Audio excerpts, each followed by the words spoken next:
Hello and welcome to the Property Edge podcast, where we discover the tools, the tech, the AI, and the perspectives that are giving South Australian real estate leaders their edge. And today I'm delighted to be joined by a real local leader.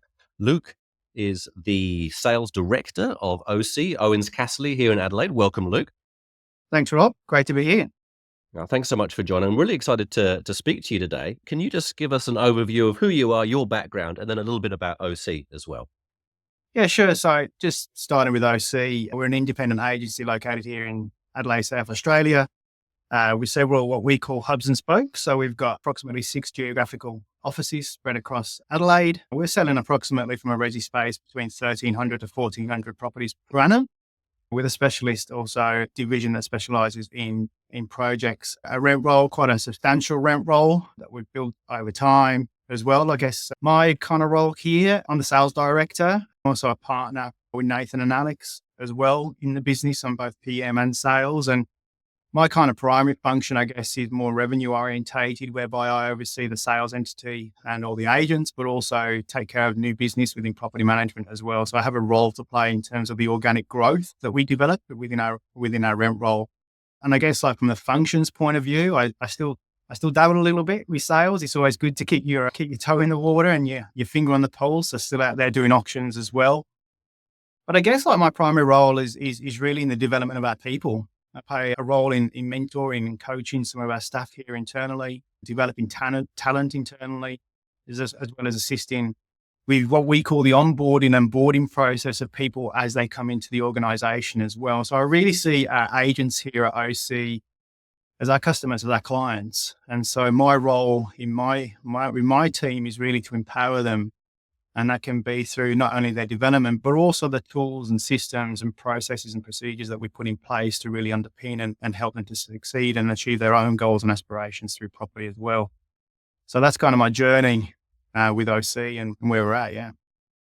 Yeah, and what I love to hear you mentioned just before we started recording is that you've got a history in software, and so Yeah. you get the tech Yeah. space really, really well. So how are decisions made in the software space at OC? What sort of process do you go through? What's your tech team like? Yeah, I think, I have a very unique background, I guess you could say. I left school early and went into IT in the UK, learning initially into the hardware and infrastructure side of things, but that developed into software engineering. And to roll the clock forward, I ended up living in Australia, setting up a business in Sydney, working with approximately 15 developers across the country, developing software for multiple advertising companies, to be honest. And my role was to go in there to sell the product. That's where the sales background comes in play, to consult with them, and then to develop the product to suit the user's needs as well. So I have, an extensive kind of background. I'm still certified with Microsoft and everything else. But I guess that's kind of really assisted in my role now and where I find myself in that after selling for a number of years, we won't say for how long, but selling real estate for a number of years in both Adelaide and interstate, it's given me a really good appreciation, understanding of the functions of a sales agent. And I think fundamentally we call it an OC way. There's like a 70% underpinning of, I guess you could say, tasks or things that every agent needs to do, right? They need to prospect, they need to lead generate, etc. And then you've got the additional 20-30% individual flair that we never, ever want to change because that's what makes everybody so unique. So my role in terms of decision-making here within OC is really how we can provide greater efficiency within the organization, how we can really take a holistic approach fundamentally around the customer across all aspects of the business as well. We have an external data consultant that's purely just works alongside myself and my team to make sure that our CRMs are set up correctly, that we can run repetitive scripts to clean that data so that we can get the best use of any systems we're using. We also have a tech specialist in terms of systems within real estate that's really at the forefront of development and new products worldwide as well. So we get a bit of insight in terms of what's happening internationally as well as nationally. And then we have like a business consultancy as well that sits across our PM and sales. So we really try to partner ourselves with the right people that can help us to make best use of all of our tech stack across our organization. And I think one of the fundamental roles that I identified that we really needed was an implementation specialist. So we actually have somebody in the business that purely just specializes in assisting our agents in terms of the adoption of systems, the adoption of software, but more importantly, customizing that journey for that agent so that the software suits them, not the other way around. Gotcha. So with any product that we bring in, we need to make sure that, it facilitates the fundamentals, but it also allows that 20-30% flair. And so, implementation specialists will align themselves with an agent. We call it the boarding process here at OC.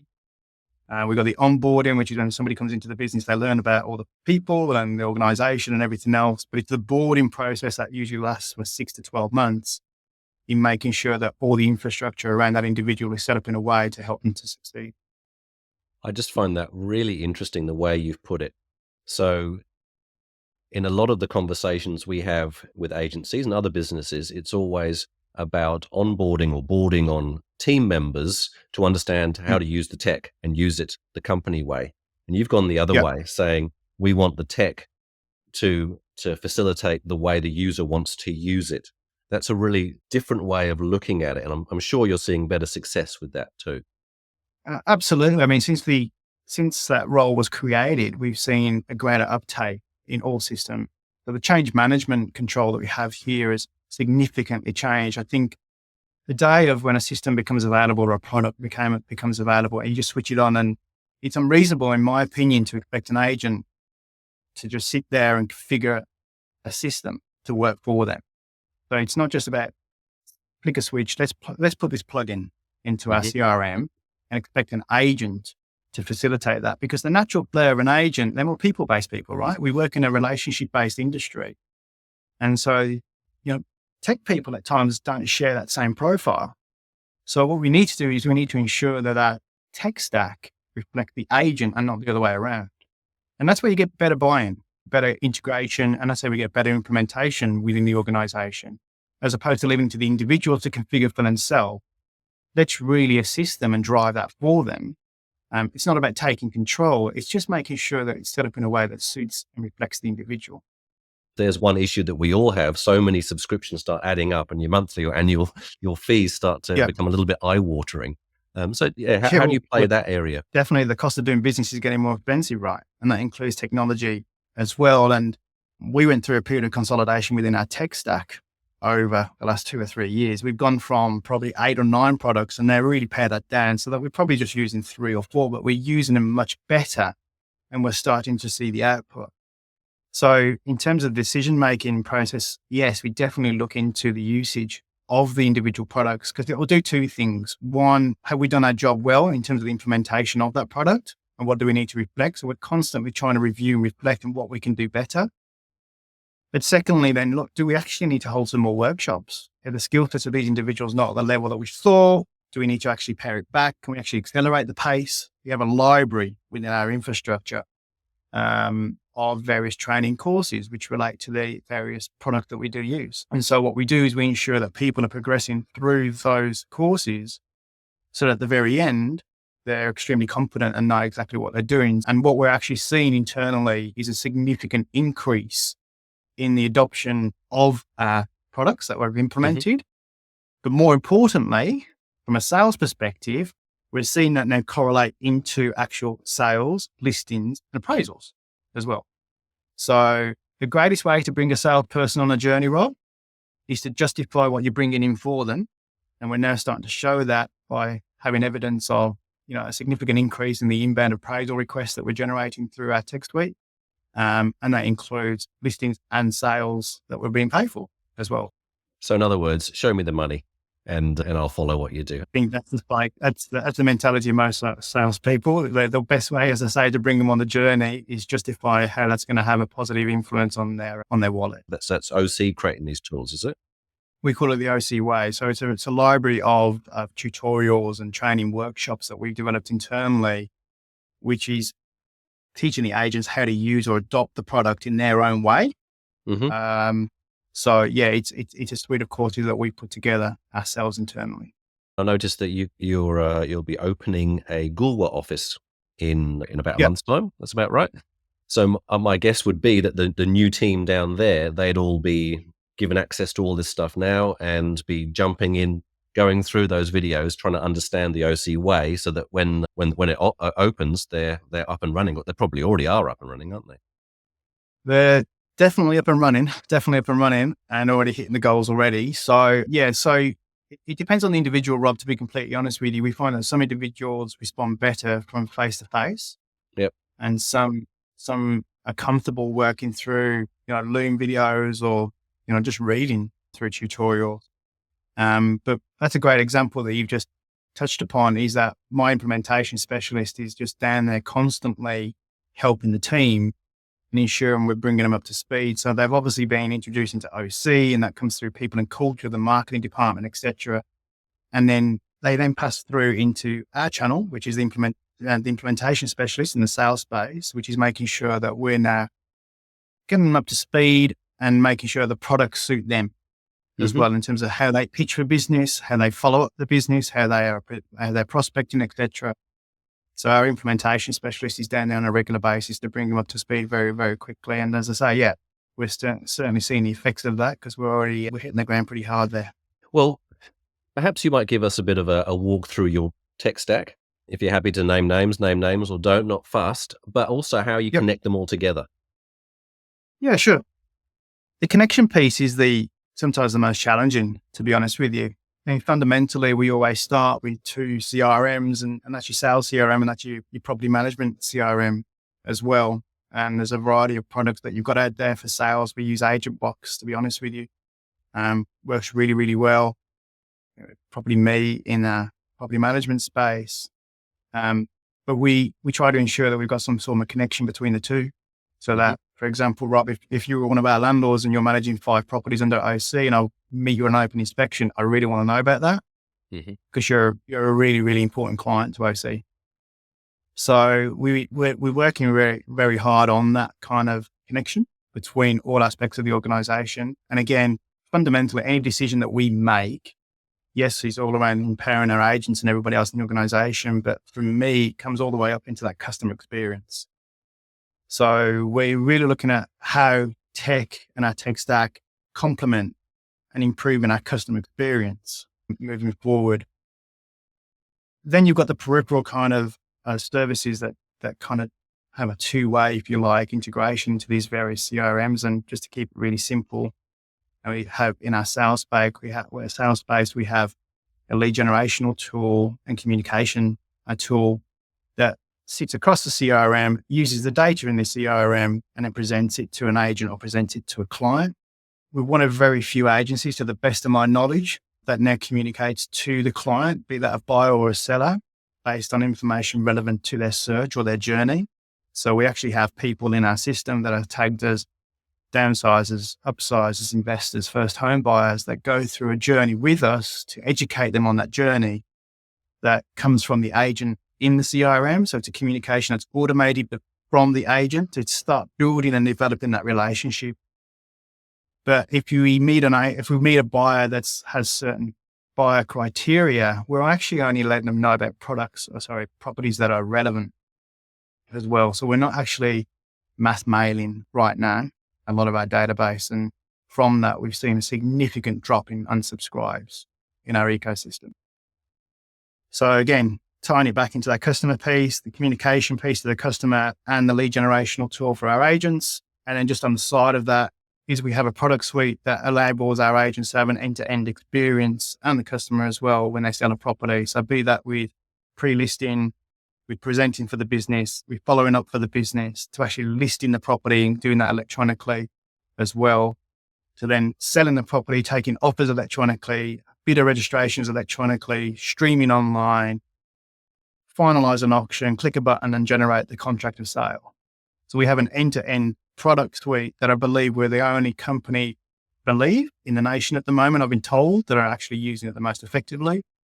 But we've heavily invested in that space and make sure it's customized to a certain degree for our OC way. So I'm aware of properties, Rob, that have had 40 offers placed, all of them online. And my question to the agent was, did anybody say anything or have any difficulty doing that? The answer was no. And I'm like, brilliant, because that's what we want. by having this integration, we immediately create efficiencies. So I called an auction on last weekend, just gone. We sold the property at auction.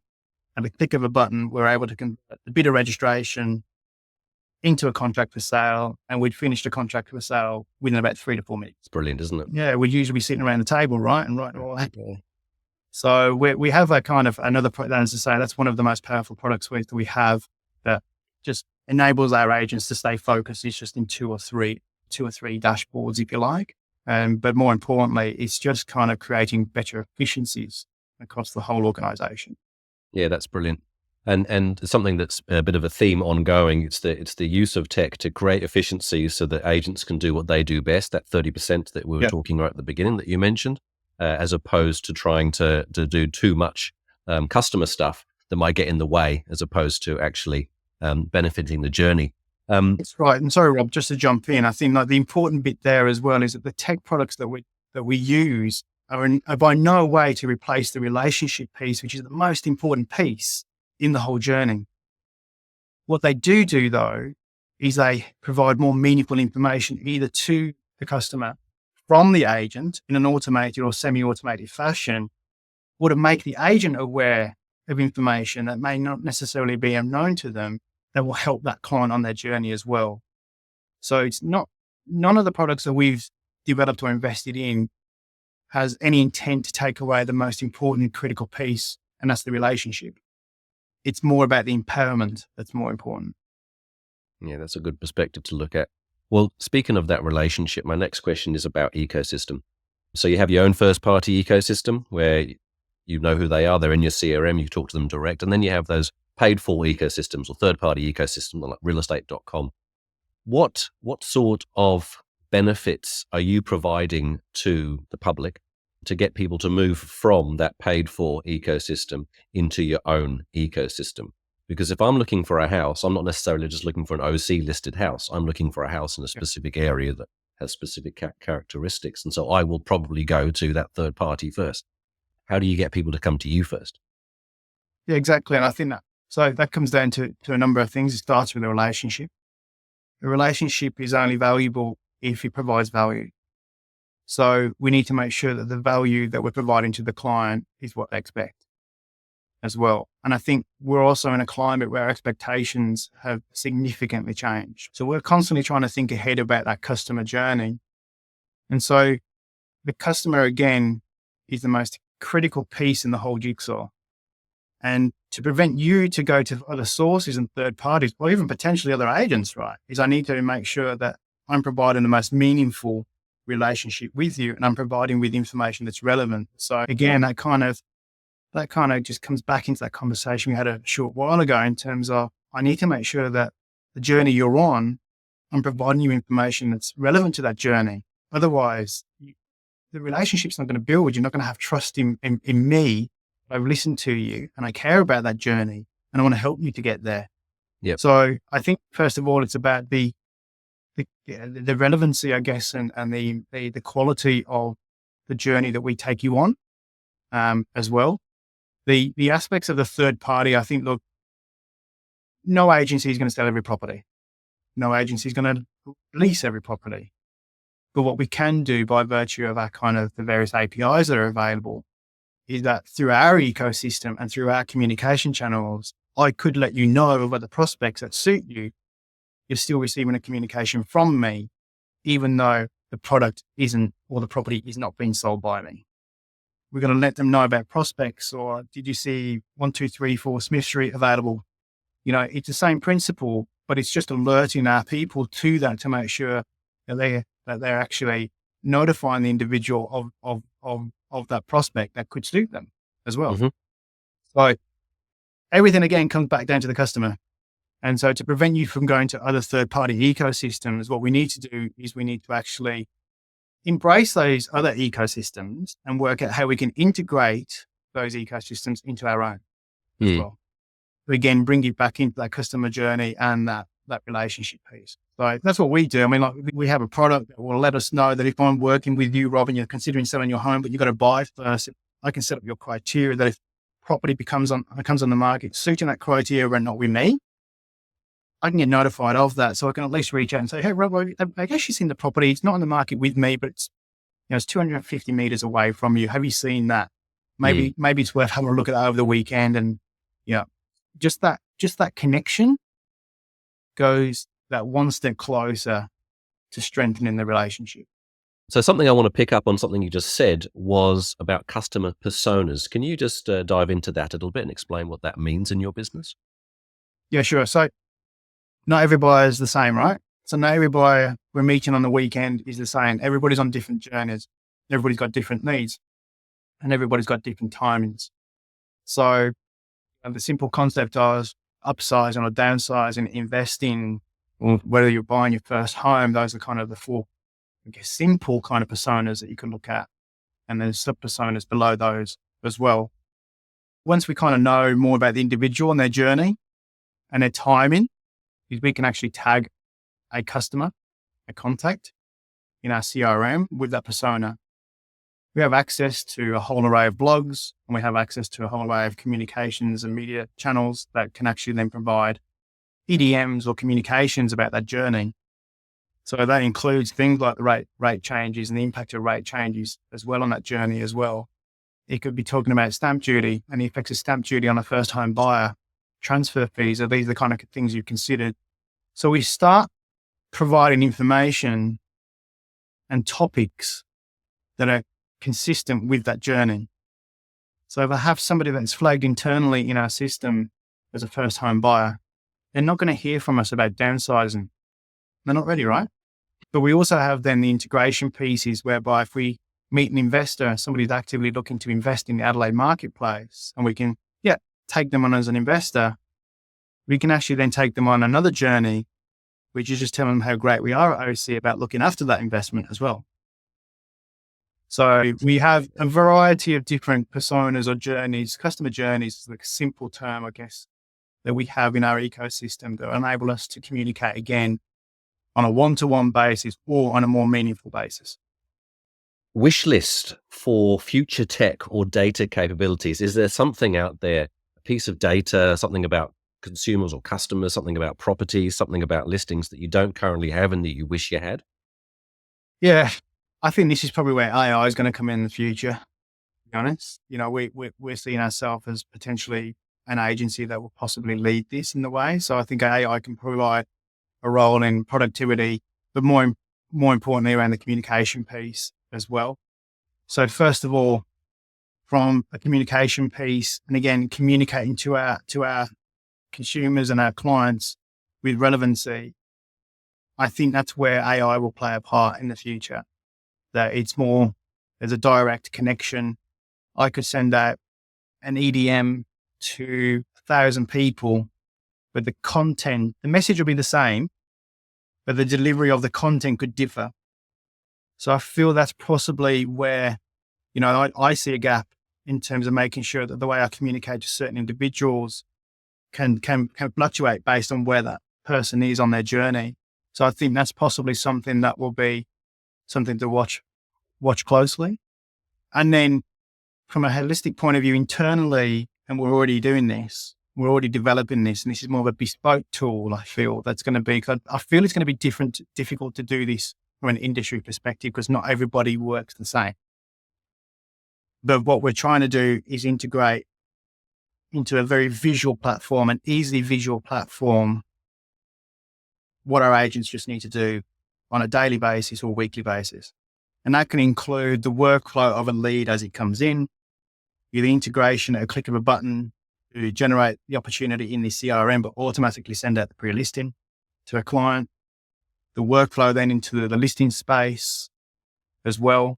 Whereas I feel in the future, clients will want to, most clients at the moment, if you want to go and look at your health insurance, you could just log into Bupa online, no problem at all, and get access to everything. So why can't you do that when you're selling one of your greatest assets? So I feel like that kind of like dashboard for an agent and owner is probably going to be, as I say, a bespoke development for a lot of agencies. And that's where the bigger agencies are probably going to get ahead quicker because they probably have the infrastructure, the resources and the people available. But I feel like that dashboard integration for an agent across their own business and seeing how they're performing for their, track how they're performing with their own pipeline, leads, settlements, etc. And then the workflow management as well from a listing so that the consumer can log in. I use AI a lot in my day-to-day life right now, and my little AI bot, we have an internal AI bot, by the way, like at OC, we've developed an internal AI bot that sits in our ecosystem that any of our people can just chat to. And that can be anything around our policies, our procedures. It could be around legislation, and it just gives quick answers straight back. We all use use Chat GPT as well. And even my bot within chat has learnt my kind of English descendancy, and even occasionally we'll throw in the odd geezer reference as well. So, AI is very intuitive. You've got to train it in the right way. But it can be very intuitive. But that's just an example whereby if we know more about our customer, if we know more about where they're going, we can actually start communicating to them in a more one-to-one specific way. So I think in the future, the 1,000 letterbox drops or the 2,000 EDMs that we send out, that'll kind of change massively, and we'll start communicating to people on a more one-to-one basis as opposed to just mass basis. I think the marketing space is ripe for that, and because of what you said, rather than going one to many, the mass drop email, one to one is brilliant, particularly because your CRM will be filled with a lot of good granular detail about a customer and their needs and their previous experiences. And so the AI has something to work with, which is obviously what it needs to create that one-on-one. So I think you're probably right there. So a final question to you. AI is something that does scare a lot of people, as do new tech tools. How do you get people who are reluctant to use tools to use them? Great question. I think a lot of people are fearful of change, right? And so too much change too quickly can be very, very scary. So we very much believe here at OC of a plug in and plug out principle. And so with everything we do, we don't position it in any way, shape or form that you must do it this way. If we have an agent that would prefer to work with pen and paper, that's cool. It's not a problem. So we have agents in our business on different journeys. They have different lifestyle aspirations. And so through that, we just need to make sure that we facilitate their needs, not the other way around. So yeah, whilst we try to obviously position the benefits of adopting any new product, and whether that's AI or whether it's any new system that we're looking to roll in or roll out of the organization. And incidentally, like we even have within our sales page, we actually have a committee, which is basically representatives of agents nominated by other people in the organization to sit there as a conduit between somebody on the floor and the leadership team so that we can actually speak with them and say, look, we're thinking about doing this, this, this, and this. What are your thoughts? And they can go off to share those views with the team so that the whole team can become a part of the journey. So that change management is absolutely critical. So change can be fearful, but sometimes the best way to bring people on a journey is through proof. So we need to show the benefits and have internal case studies of how systems or AI has helped an individual. And then sometimes you get to the point where the people who are reluctant to change, FOMO kicks in. Mm-hmm. And that's when they start becoming a little bit more embracive. But again, everything at everyone's pace. It's not like we're walking in day one saying, this is the way, you must do this. On the contrary, like we're actually saying, look, this is where we can see the industry going. This is where we see consumer needs going. We're going to provide you an ecosystem and infrastructure to do that. If you want to get on the train now, great. But if you want to come on later, that's cool by us as well. So be respectful of every individual you have in your organization. Start small and use case studies and social proof to help justify and bring people on the journey later. Luke, we might leave it there. Thank you so much for your insights today. I think the team here at Property Edge at Land Services will be really interested to dive into this podcast. You've created a lot of interesting perspectives and learnings. To the people listening, thank you for listening today. If you do like what you hear, please do visit propertyedge.app to learn more about this podcast and also our property research platform. Luke, thank you so much for joining us today. Pleasure. Thanks for having me, Rob. Thank you. And thanks, everyone. We'll see you in the next episode. Bye-bye.